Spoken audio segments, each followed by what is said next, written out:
Hi everyone, welcome to video series hashtag study video में हर्षिता। सो आज हम बात करेंगे सीपीयू शेड्यूलिंग एंड क्राइटेरिया। ठीक है, सीपीयू शेड्यूलिंग क्या होती है हम ये सब पढ़ने वाले हैं। सो यहाँ मैंने आपको कुछ बेसिक्स पॉइंट लिखे हैं जिससे आप समझ सको कि सीपीयू शेड्यूलिंग होती क्या है।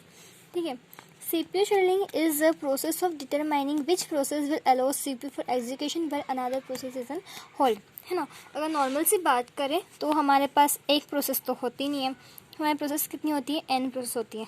ठीक है, काफ़ी सारी प्रोसेस होती है। अब CPU शेड्यूलिंग मतलब सारी प्रोसेस जो न्यू स्टेट से रेडी स्टेट्स में आती हैं, रेडी स्टेट्स में वो रेडी होकर रन स्टेट में आती है, और जब हमारा रन स्टेट होता है वही हमारा सीपीयू कहलाता है।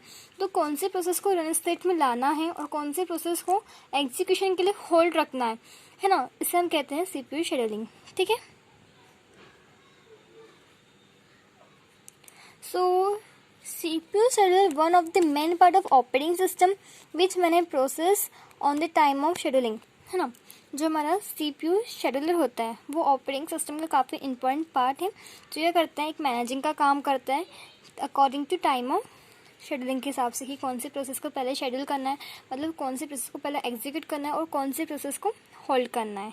ठीक है, फिर शॉर्ट टर्म और dispatcher are known as CPU scheduler, है ना। एक हमारे पास होती है short term, long term, medium term, है ना। आप लोग ने शेड्यूलिंग में पढ़ा होगा।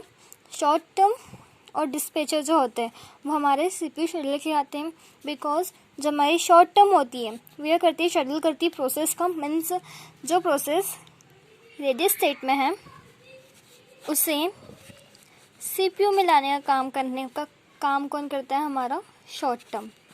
ठीक है, एक प्रोसेस को रेडी स्टेट से सीपीयू में जो लाना रहता है ये काम कौन करता है, हमारा शॉर्ट टर्म।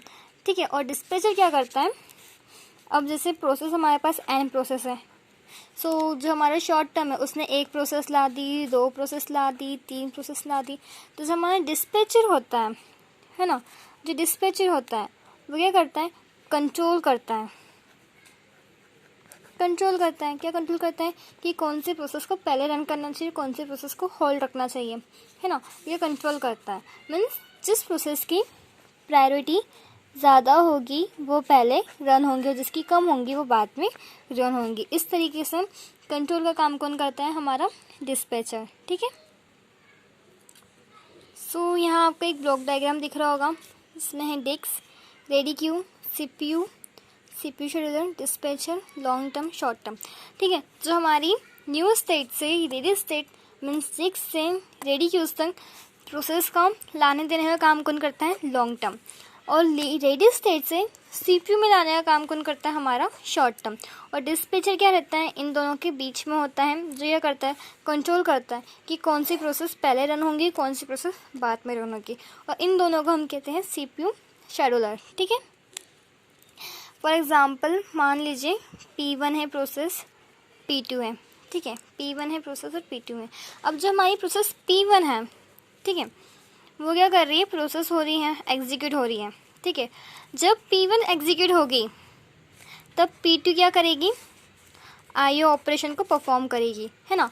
और जब P2 प्रोसेस होंगी, रन होंगी, तब P1 क्या करेगी, आईओ ऑपरेशन को परफॉर्म करेगी। ठीक है, सो ये हमारी डिसाइड कौन करता है कि कौन सी प्रोसेस एग्जीक्यूट होंगी और कौन सी प्रोसेस आईओ ऑपरेशन को परफॉर्म करेगी, है ना, या फिर कौन सी प्रोसेस को आईओ ऑपरेशन रिक्वायर करना है, ये कौन काम करेगा, हमारा डिस्पैचर। सो सीपीयू शेड्यूलिंग के भी काफ़ी सारे क्राइटेरिया होते हैं, है ना, जैसे CPU utilisation, throughput, turn around time, waiting time, response time. CPU utilisation means कि हमारा सीपीयू कभी भी खाली ना बैठे। अगर एक प्रोसेस रन हो रही है तो वो किसी का वेट ना करे, वो आइडल कभी नहीं बैठे, वो कंटिन्यूसली वर्क करे। ठीक है, मीन्स हम सीपीयू का प्रॉपर यूटिलाइज करें। थ्रूपुट्स मीन वो कितने मिली सेकेंड्स में कितनी प्रोसेस रन करती है। जैसे मान लीजिए मैंने यहाँ पे हमने 2 मिली सेकेंड, अगर सीपीयू 2 मिली सेकेंड में 5 प्रोसेस रन करता है तो उसका थ्रूपुट कितना हो जाएगा, 5 हो जाएगा।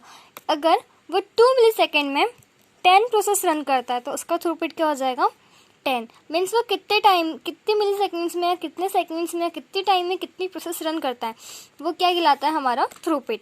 अब turn around time, turn around time क्या होता है, ठीक है।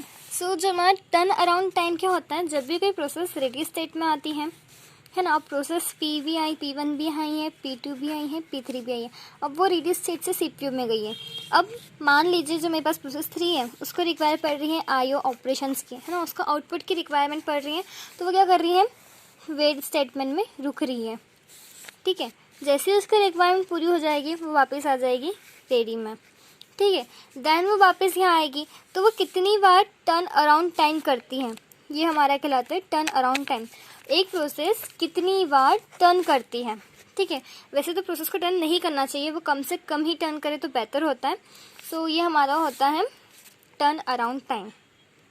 वेटिंग टाइम क्या होता है, ठीक है। अभी हम जो CPU शेड्यूलिंग पढ़ रहे हैं, अभी आगे देखेंगे CPU शेड्यूलिंग एल्गोरिथम, जिसमें हम पढ़ेंगे FCFS first come first serve, SGF shortest job first, जब भी हम शेड्यूल पढ़ेंगे उसमें हम क्या करेंगे, वेटिंग टाइम निकालेंगे।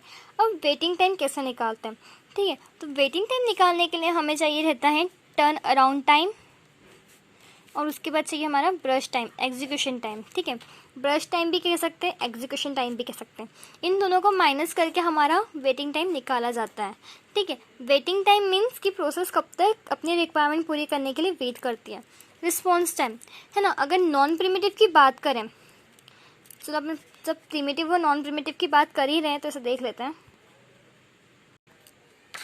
सो जो प्रोसेस होती है उसके नाम CPU शेड्यूलिंग, जो हमारी CPU शेड्यूलिंग होती है उसके दो मोड्स होते हैं, एक होती है प्रिमिटिव, एक होता है नॉन प्रिमिटिव, ठीक है।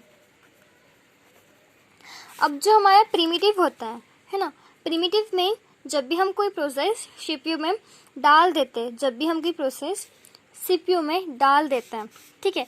सो हम क्या करते हैं, जैसे हमारे पास P1 भी है, P2 भी है, P3 भी है, तीनों एक साथ रन हो रही है। फर्स्ट चांस किसकी आएगी, P1 की, क्यों, first come first serve, P1 first आया है, पहले आया है, ठीक है। और जो हमारा P3 है उसकी प्रायोरिटी P1 से ज़्यादा है।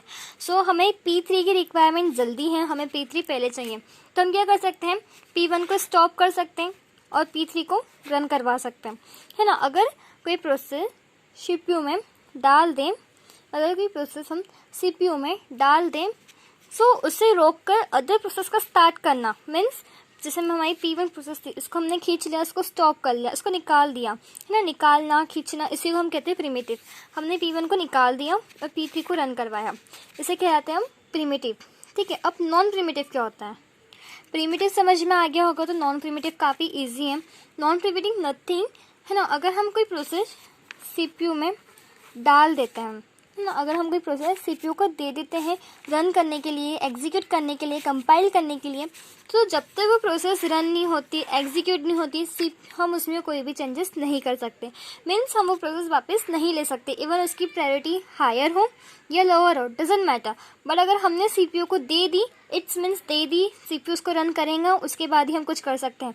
मतलब अगर हमने कोई प्रोसेस CPU को दे दी, नॉन प्रिमिटिव के अकॉर्डिंग अगर हमने कोई प्रोसेस CPU को दे दी, तो हम उसमें कोई इंटरप्ट नहीं कर सकते, है ना। सो अभी हम बात कर रहे थे रिस्पॉन्स टाइम की। रिस्पॉन्स टाइम मीन्स कोई प्रोसेस हमको कितने टाइम में रिस्पॉन्स देती है, उसे हम कहते हैं रिस्पॉन्स टाइम।